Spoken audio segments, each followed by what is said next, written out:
100%. He was very much an outdoor man, a real macho guy. Had the full beard and mustache. He was a hunter and a fisherman. While in his late 20s, Paul took an eye-opening trip to sunny South Florida. For whatever bee he got in his bonnet, he went to Florida. And my brother Paul tells me, "Oh, you get to tell Mom where I spent my vacation. I was at a nudist camp." And my aunt just about had a cow. My mom about had 2 cows.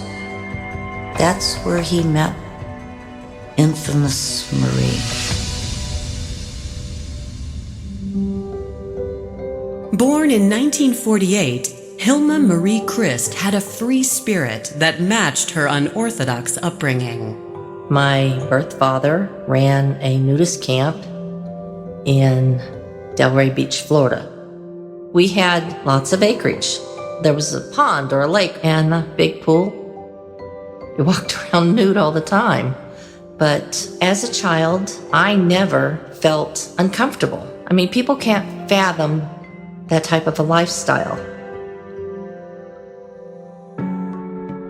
Paul and Marie hit it off, so much so that he soon returned to the resort a second time. There was some secrecy about where Paul had spent his vacation. And here I was maybe 14 years old, and that would make Marie 16. I think he was infatuated with her. They probably didn't look like a logical match to outsiders, but it wasn't very long after that Marie got married to Paul Witte. When I first met Marie was just before they got married. She's not what I imagined that my brother would marry. She was loud, and nobody, at least from our family, was impressed with her at all. 27-year-old Paul and 16-year-old Marie married in 1964 and settled in a home in Beverly Shores, not far from Paul's father and stepmother, Len and Elaine Witte. Paul was happy to be married, and he wanted a family. In 1966, 18-year-old Marie gave birth to their first son, Eric. His brother, John, also known as Butch, came along 3 years later. Paul was very much the boss in the house. And Marie, she was a homemaker. Of the children, Eric was more of a sportsman. He had Dad's favor. He was sort of the golden child. Butch comes along, and he is Mama's boy. Everyone knew Paul ran a tight ship. Butch and Eric described their father as being a very strict authoritarian. Paul seemed to have a pretty traditional view of marriage. So Paul worked for a living. Marie stayed home, took care of the house. However, the young mother struggled to fill her role. She did not know how to keep house. You had to walk across the clothes on the floor in the kitchen, and it was a disaster. In December of 1980, Marie's mother, Marcy O'Donnell, moved in with them. Marie's mother was widowed, so she spent a lot of time with Marie, and Butch would be with him often. She loved being a grandma, she liked being close to her daughter, and she would help out as needed. They seemed to share a happy-go-lucky type of coexistence. But this outwardly happy household crumbles on September 1st, 1981, when officers find Paul Witte dead on his living room couch. Strangely, it was a little serene for what they were walking into. The people in the house were pretty calm, but what police found was a man dead on his couch with a bullet hole in his head. Even more shocking to police is who fired the gun. A Essentially, Marie had told our investigator that her son, Eric, had a gun, had a .357 Magnum, and it had tripped and it had went off and shot her husband in the head. According to Marie, she wasn't home when her husband died, but her 15-year-old son, Eric, insists it was an accident. Marie was basically in the driveway pulling into the house when the gun went off. So the only person believed to have been in the room when the gun fired was Eric. Eric Witte, the son, said, "I'd found this gun. I'd never seen it before. I was interested in learning a little bit about it, so I brought it into my dad, tripped, and it discharged."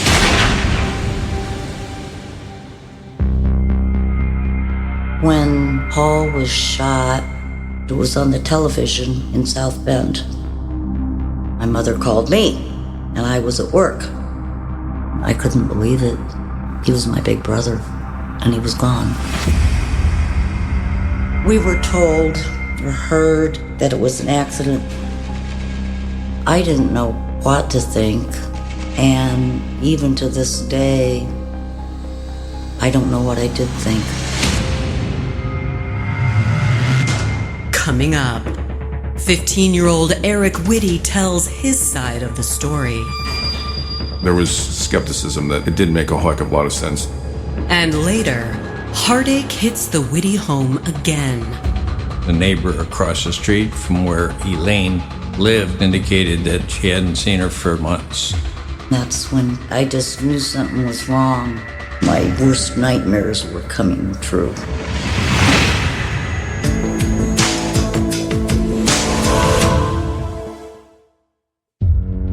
September 1st, 1981.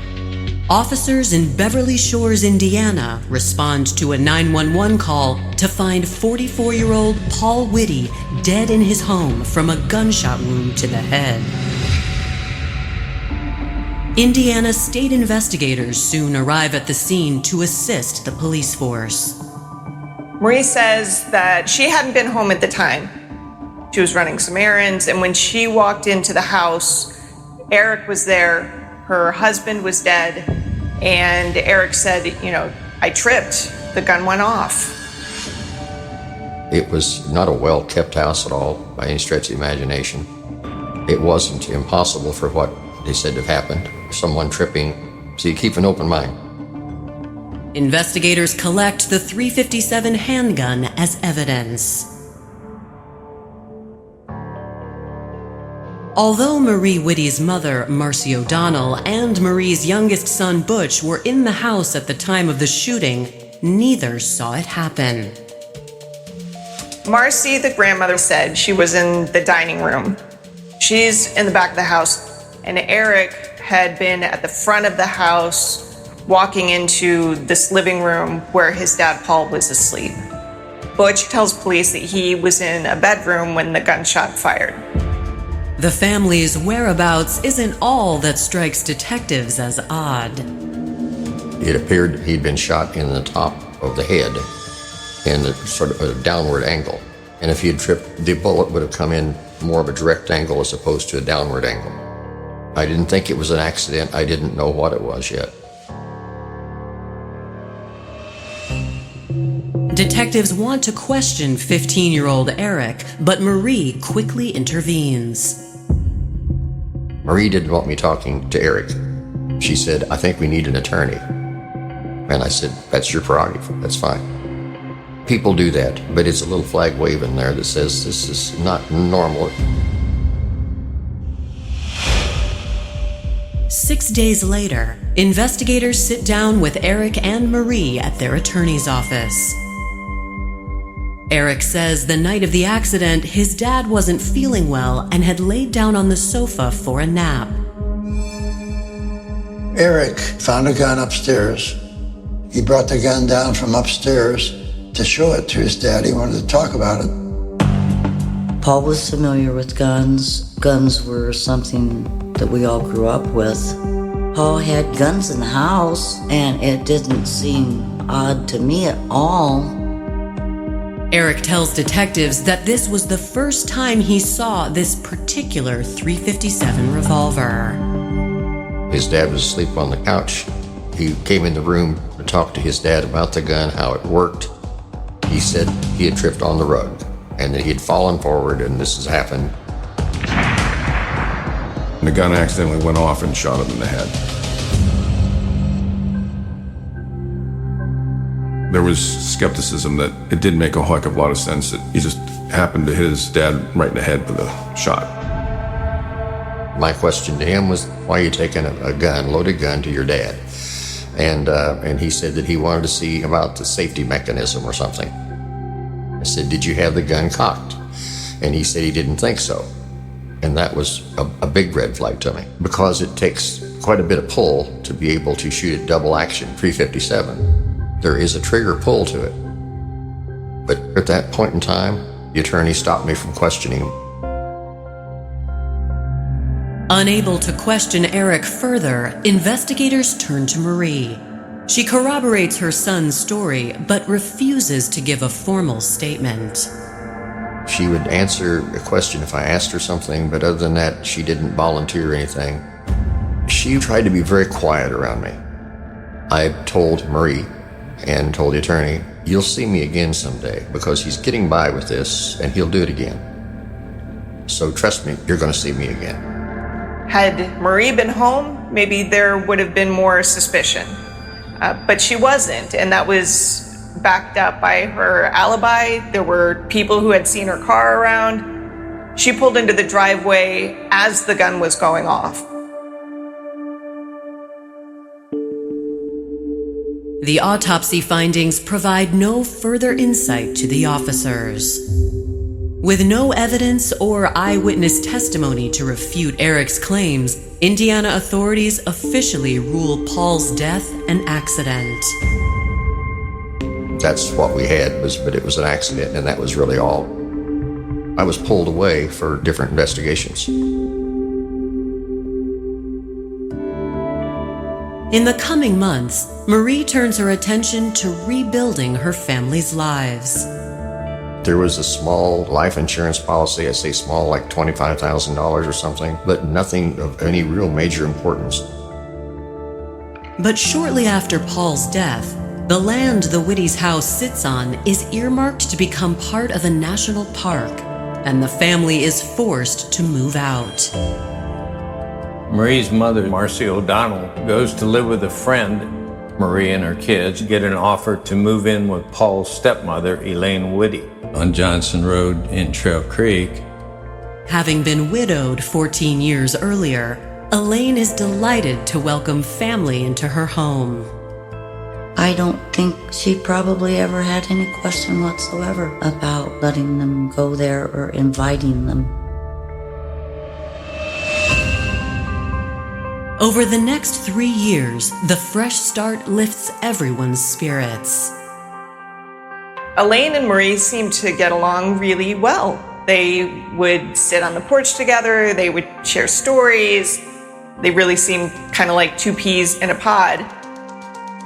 After graduating high school, Eric follows in his father's footsteps and joins the Navy, ultimately relocating to San Diego. I thought it was great he was going into the Navy. Paul had been in the Navy. So it seemed like a good thing for him. 15-year-old Butch stays home with Marie and Elaine to finish school. 3 years after Paul's death, the Witte family seems to have settled into a new normal. Until May of 1984, when a concerned citizen contacts the Trail Creek Police Department. Max Trout was a neighbor across the street from where Elaine lived. Max indicated that he had seen Elaine out in the yard, usually tending to her flowers, but he hadn't seen her for months. Sergeant Skip Pierce is dispatched to Elaine's residence to conduct a welfare check. Marie said, as far as they were concerned, Elaine Witte had went on an extended vacation. She was traveling alone and was going to the West Coast and making various stops in between. She had no schedule or anything like that. Nobody could pinpoint where she was. Coming up, a disappearance raises an alarming red flag. My son didn't get a Valentine's Day card from Grandma Elaine, and he didn't get a birthday card from her either. I just knew something had happened to her. And Marie confronts a ghost from her past. I said, "Hello, Marie, remember me? I'm back." And she almost fainted.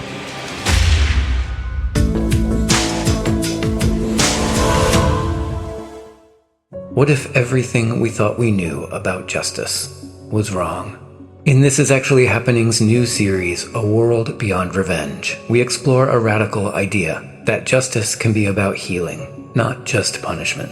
Through 5 powerful stories, we meet people who've experienced unimaginable harm and those who caused it as they come together to seek something radical: healing. From a man tortured for a crime he didn't commit to a woman who misidentified her attacker. These stories will change the way you think about justice, forgiveness, and the possibility of a better world. Follow This Is Actually Happening on the Wondery app or wherever you get your podcasts. You can listen to This Is Actually Happening ad-free right now by joining Wondery Plus. In the early hours of December 4th, 2024, CEO Brian Thompson stepped out onto the streets of Midtown Manhattan. This assailant pulls out a weapon and starts firing at him. We're talking about the CEO of the biggest private health insurance corporation in the world. And the suspect, he has been identified as Luigi Nicholas Mangione, became one of the most divisive figures in modern criminal history. It was targeted, premeditated, and meant to sow terror. I'm Jesse Weber, host of Luigi, produced by Law and Crime and Twist. This is more than a true crime investigation. We explore a uniquely American moment that could change the country forever. He's awoken the people to a true issue. Finally, maybe this would lead rich and powerful people to acknowledge the barbaric nature of our healthcare system. Listen to Law and Crime's Luigi exclusively on Wondery Plus. You can join Wondery Plus in the Wondery app, Spotify, or Apple Podcasts. 3 years after officials declared Paul Witte's shooting death an accident, law enforcement are speaking with Marie Witte again, trying to locate Paul's stepmother, Elaine. She said Elaine was traveling, that she also was visiting Marie's son, who was in the Navy, and that she didn't know when she would be coming back. Marie assures Sergeant Pierce that Elaine is fine. But as weeks go by with no sign of her, friends and family grow concerned. Elaine would either call me or I'd call her. I would say on an average of about once a month. My son didn't get a Valentine's Day card from Grandma Elaine, and he didn't get a birthday card from her either. And then in August, I called, and Marie answered the phone, and she said that Elaine had gone on a trip, and she'd be back and she'd have her call me. That didn't happen, and that's when I called the police in Aurora.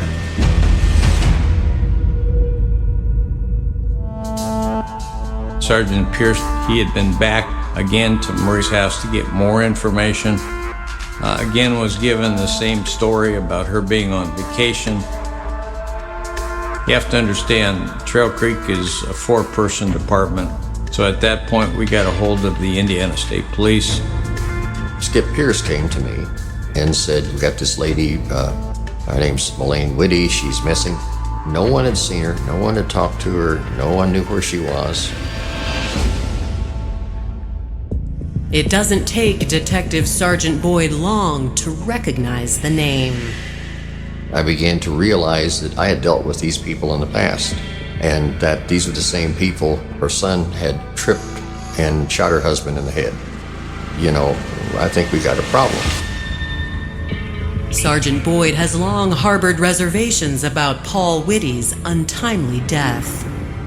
It could have well been just an accidental shooting. But again, when the gun went off, it was shot downward into the head, which made it really much more suspicious. If he had tripped, the bullet would have come in more of a direct angle. On August 14th, 1984, 3 months after Elaine's reported disappearance, state investigators pay Marie an unannounced visit. I said, "Hello, Marie, remember me? I'm back." And she almost fainted. I said, "Marie, I'm here about Elaine Witte. We're trying to find her, and she's on a trip," and she stammered and stuttered. And I said, "Can we come in and sit down?" Marie sticks to her story. Her explanation was that Elaine took off for parts out west. Marie's statement is that Elaine took a bus on her travels, didn't take her car. She just simply said, "If I hear from her, I'll let you know." But my concern is Marie didn't have a clue where she was gone to. She's been gone 2 or 3 months here, and that's not normal. When investigators run Elaine's VIN number, they find something else disturbing. Marie had recently sold Elaine's car. Obviously, that didn't make a whole heck of a lot of sense that she would sell her car if she was planning on coming back. Investigators try to locate Elaine themselves, but make little headway. The other thing they looked at the time were phone records, people who called in, phone numbers, those kind of things. There was no long-distance calls coming in from Elaine that would have substantiated that she was traveling anywhere. We tried to track her through the bus system, but there was no way to do it because you purchase a ticket. You don't have to register or sign for it or anything else. We were concerned, but you have to have probable cause to believe a crime's been committed. We didn't have that yet. Authorities return to the home to speak with Marie, only she's not there. So authorities contact her mother, Marcy O'Donnell. I asked her where Marie was. "Where's Marie staying now?" She said, "Well, she and Butch are going out to California and see Eric."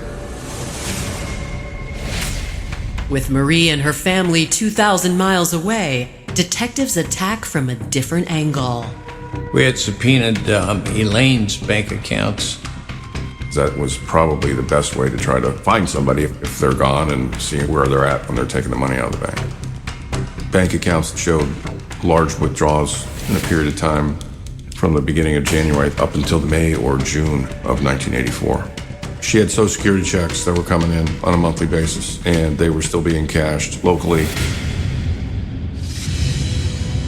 But no one has seen Elaine Witte in her hometown since January, nearly 8 months earlier. Many of the withdrawal slips were signed in the name of Elaine Witte. They asked me to look at a signature on a check, and whether I thought it was hers or not, I did not believe that the signature was hers. Any kind of issues involving Social Security funds are investigated by the Treasury Department. So that's how the federal law enforcement gets involved. It went from a missing persons to something more serious. Federal authorities were notified that the family left unannounced in the middle of an investigation of a missing person, and so that kind of put everybody on high alert. As more time passes with no sign of Elaine, her family begins to suspect the worst. My worst nightmares were coming true. From my standpoint as an investigator, there was no question in my mind that Elaine was not with us anymore, that she was gone. Investigators still lack sufficient evidence for an arrest, but they keep in contact with Marie's mother, Marcy. Marcy appears to be a very nice, older lady. What I want to do is put pressure on Marcy. You can tell that she knew more. I kept contact with her, and the more I talked to her, the more I could get from her. And I finally said, "What's going on?" And I said, "I'll go after anyone who was involved in this whole thing, and I'll lock them up." The tactic works, and Marcy finally buckles under the pressure. On October 26, 1984, she reveals what really happened to Elaine. It was on a Friday. I called and talked to her, and she said, "Boyd, Elaine's dead." And I said, "Okay, I'll be right over." Marie's mother said that she had been told that Butch had accidentally shot and killed Elaine with a crossbow. I said, "Well, where's she at? Where's the body?" She says, "There is no body." She said, "We've got rid of the body." Coming up, the hunt for Marie and her sons intensifies. They were very close to going across the border. And the details of Elaine's murder grow more horrifying. They were told this was an accident. We pulled out floorboards, wallboards to see if we could find any blood.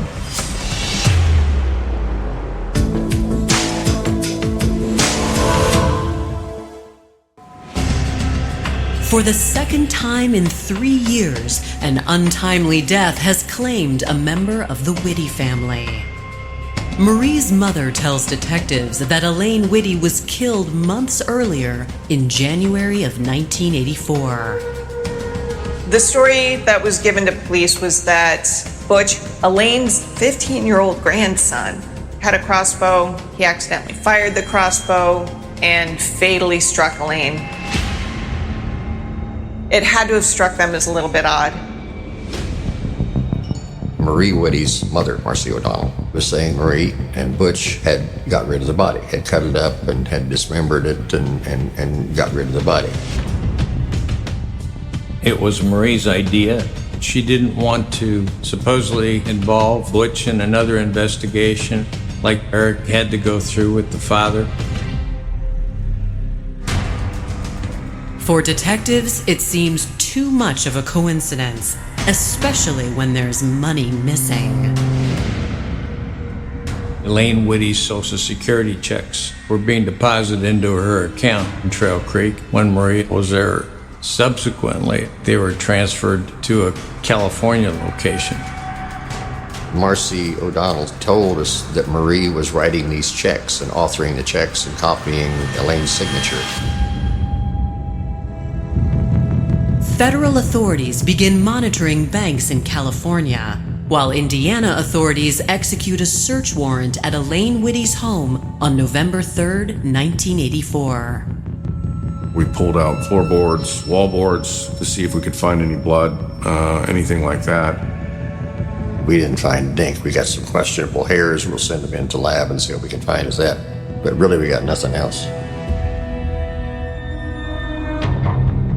With the search warrant yielding no results, Indiana detectives fly to California to track down Marie. First, they visit Eric at the naval base in San Diego. He agrees to talk to detectives. Sergeant Pierce and Sergeant Boyd went to California to talk to Eric. And he stuck to the same story about Elaine supposedly vacationing. Investigators believe Eric knows more than he's letting on, and they confront him with Marcy's confession. I have worked a number of murder cases with Sergeant Boyd, and I've learned they want to confess. They want to tell you what they did because they know it's wrong. Feeling the pressure, Eric finally breaks down and admits several months ago his mother called him about a family emergency. Eric told us he was informed that Butch had accidentally killed Elaine with a crossbow back in Indiana. Marie told Eric it was an accident and she needed help. Eric said he told her to freeze the body until he could come home. 2 months later, Eric says he returned home to Indiana. Eric said he went home with his Navy buddy Doug Menkel. Marie said this was an accident, but he never saw the body. When asked what happened to Elaine's remains, Eric is evasive, but investigators keep up the pressure. Eventually, he admits he and Doug Menkel, in fact, took the cooler with portions of the body bags of flesh or bones when he went to San Diego and got rid of it out there. It was deposited in the San Diego dump. It is a mammoth landfill for the entire city of San Diego. And that's where all the refuse comes in. It was huge, and we'd never find it based on how big that place was. After investigators hear Eric's story, they ramp up efforts to locate Marie and Butch. The very next day, on November 7th, 1984, federal authorities spring into action when one of Elaine Witte's Social Security checks is used in Chula Vista, California, just north of Tijuana, Mexico. When they found them, they were very close to going across the border. Marie and Butch were arrested in Chula Vista by the feds for cashing Elaine's Social Security checks. All three are charged with forgery. But Marie has no interest in cooperating with authorities. Investigators confront 15-year-old Butch about his older brother's allegations. That's when Butch confessed everything to me. He was pretty forthcoming as far as what had happened, what he had done. Marie was telling him that she had taken money from Elaine, and Elaine knew about it, and she was going to again put him on the street. They wouldn't have anywhere to live. His mother told him he needed to kill his grandmother to keep that from happening. According to Butch, the events leading up to Elaine's death had been building for nearly 6 months. They had tried to kill her by first giving her drugs and keeping her in a room that was cold with the windows open, hoping that she would die naturally. When that didn't work, Butch says his mother demanded his cooperation. Marie says it has to happen now. She drugged Elaine with Valium, and Elaine was asleep in her bed, and the time was now, and Butch was told he didn't have a choice beyond whether he strangled or shot her with a crossbow. Butch chose the crossbow method, went into Elaine's bedroom, and fired, and he killed his grandmother.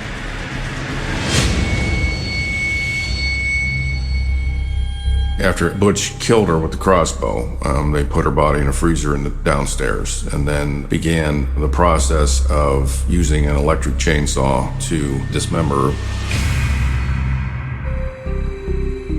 It took months of her going in and out of the freezer and slowly being cut up and disposed of. It was horrific. That's where Marcy O'Donnell also got involved in helping dispose of the body. They were able basically to get rid of most of the body except for, I believe, the skull, hip bones, some of the larger portions. So that's what they put in a cooler and took out with them to California. That went into landfill. Butch had a lot of guilt for what happened. He obviously, when he confessed, I think he felt relieved. Butch was 15 at the time. He was the one that had to cut her up. You can't even imagine how badly that would have screwed somebody up like that. Based on Butch's confession, he and his mother are charged with Elaine's murder and conspiracy to commit murder. Eric Witte and Marcy O'Donnell are also charged with conspiracy to commit murder. Coming up, the Witte's youngest son has one last horror story to share with investigators. He wanted to talk about the murder of his dad. And two impressionable teens finally come to grips with their mother's murderous manipulations. She did whatever she had to do to basically satisfy her greed.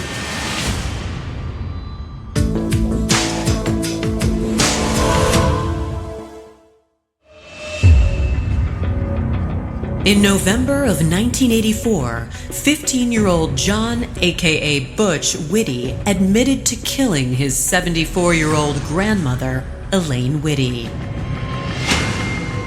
Butch said that he committed the murder at the behest of his mother, Hilma Marie Witte.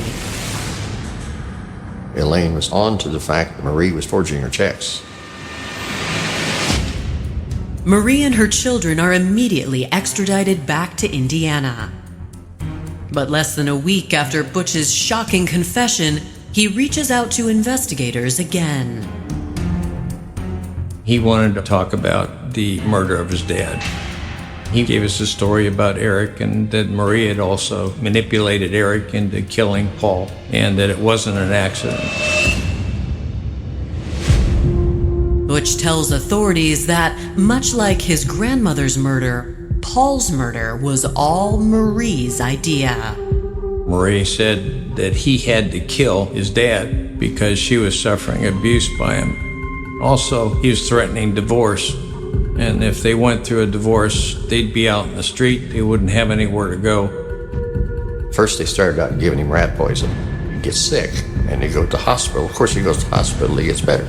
So then they went and got arsenic of lead. That just made him have an awful headache, and he'd sleep on the couch. Finally, on September 1st, 1981, Marie said it was now or never. She said, "You got to do it now." Eric was given a choice, either strangle him or to shoot him. Marie says, "I'm going to leave, and when I come back to this house, he needs to be dead. And if he's not, I'm going to drive away, and you will be here with your brother. This will be your life. You are choosing your father over me." He's standing there over his sleeping father, trying to muster up the ability to pull the trigger. And then he sees headlights turning into the driveway. He had to do it now because Mom's going to really be mad now when she comes home and he didn't do it. And that's when he took the gun and shot his dad.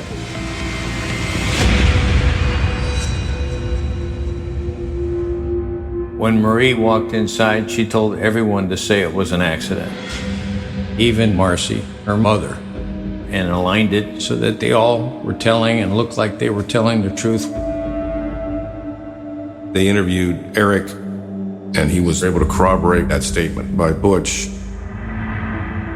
Eric's corroboration of Butch's confession gives investigators what they need to charge Eric and Marie Witte with Paul's murder. In time, Butch and Eric agree to testify against their mother in exchange for a plea deal. Eric and Butch received a sentence of 20 years for voluntary manslaughter. Nobody likes plea agreements, but it's part of the process. We didn't have a body, so we had to put everybody's story together and align it. At Marie Witte's murder trials in 1985 and 1986, prosecutors argue money drove Marie's actions. She complained incessantly about Paul. Nothing made him happy, and he had a horrible temper. This conversation had gravitated to divorce. And 27th of August, Paul said he was going to file for divorce. And September, he was dead. She got not only his Social Security, but she got his pension. The only way she was going to get it is not through divorce, but if he in fact was killed. The same with Elaine. She wanted her Social Security, and she wanted all her savings. She was able to manipulate her two children to do some pretty horrific things. But in the end, Marie's hold over her children has its limits. Butch's testimony was very compelling and very believable. And then you had it corroborated by his brother, Eric. They were both testifying against their mother. So I think that established a pretty high degree of credibility for the jury. Marie is convicted of murder and conspiracy to commit murder. receiving 90 years in prison for the deaths of Paul and Elaine Witte. She receives an additional 10 years for forging and cashing Elaine's Social Security checks. What struck me the most, it was Marie Witte. And just through the process of having both of her sons testify, R.C. O'Donnell testified against her, not one sign of emotion at any point in time. And then after the guilty verdict, not one